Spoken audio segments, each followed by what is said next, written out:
Hey guys, it's Libby, and today I'm doing one of those TBR Shame videos. Now, just to make it clear, I am not ashamed of owning books, even dozens of books that I haven't read. I am not trying to do 0 by 16, so this will not be a list of all the books on my shelves that I haven't read.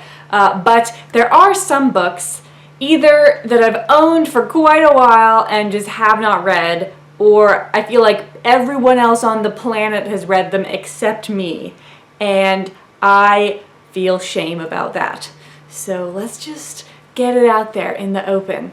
First off, Harry Potter. I have not read the Harry Potter series. Nope, got you. I have read the Harry Potter series. I'm actually going to be going through this in just the order I pulled these books off of my shelves, which is alphabetical by author. So we're going to start with Douglas Adams' Hitchhiker's Guide to the Galaxy series. Now, I have read the first two books in this 5-book series, Hitchhiker's Guide to the Galaxy and The Restaurant at the End of the Universe. I have not read the last 3.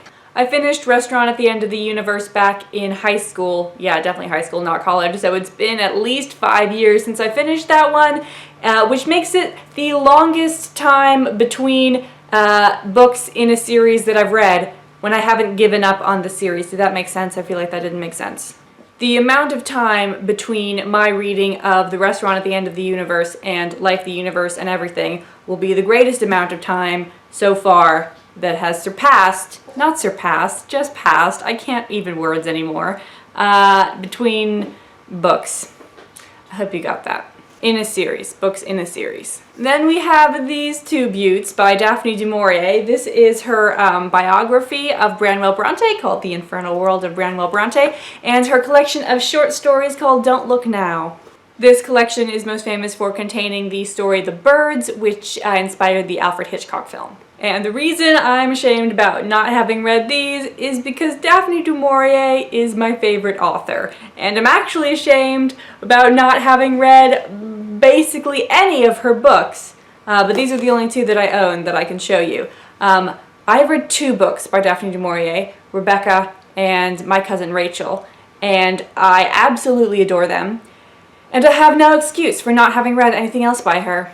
Then I think this is my most shameful book. It is The Crimson Petal and the White by Michel Faber. In my defense, it's like 900 pages long. But I have started this book 2 separate times and gotten like meaningfully through it. It's 5 parts long. I know my first read I got to the end of part 1. And then the second time I read it, I definitely got through part 1 and part 2. I feel like I was in part 3. What's part 3 called? Private Rooms and Public Haunts. And part 4 is The Bosom of the Family. Yeah, I was somewhere in part 3. Somewhere in there. So I was around halfway through, and then I wimped out on it. What was wrong with me? I do have a plan to tackle this next year, though. And the good news that I've read it so many times before is that I hopefully can just get right through part 1 real fast, because I basically remember everything that happened in part 1, I think. Then there are all the Discworld books that I haven't read. Let's not talk about those. I am actively working to remedy this situation, though. And then one of those books that I feel like everyone except me has read, 1984 by George Orwell. I have read Animal Farm. I have done my duty at the altar of Orwell, but I have not read this one, although Nova has found a nice plastic bag to play with. What are you doing, Nova? Don't strangle yourself. So in 1984, I have been majorly spoiled on this, although I don't know if like everyone has been majorly spoiled on this or not, since it's like old and a classic and a touchstone in Western culture and whatnot. But at one point, I had decided that I was never going to read this, and a friend of mine had read it, so I just had her give me a synopsis of everything that happens. And then I did also read the last sentence. So I don't know, should I read it? I did read the beginning. I don't know, is it in chapters? Yeah, I read maybe the first chapter, first 15 pages or so I understand the world, I know how it ends, and even if I don't read this, I still need to keep this book. This is a book that you have to own. And then finally we have Priestess of Avalon and Lady of Avalon, mostly by Marion Zimmer Bradley, but a little bit by Diana L. Paxson.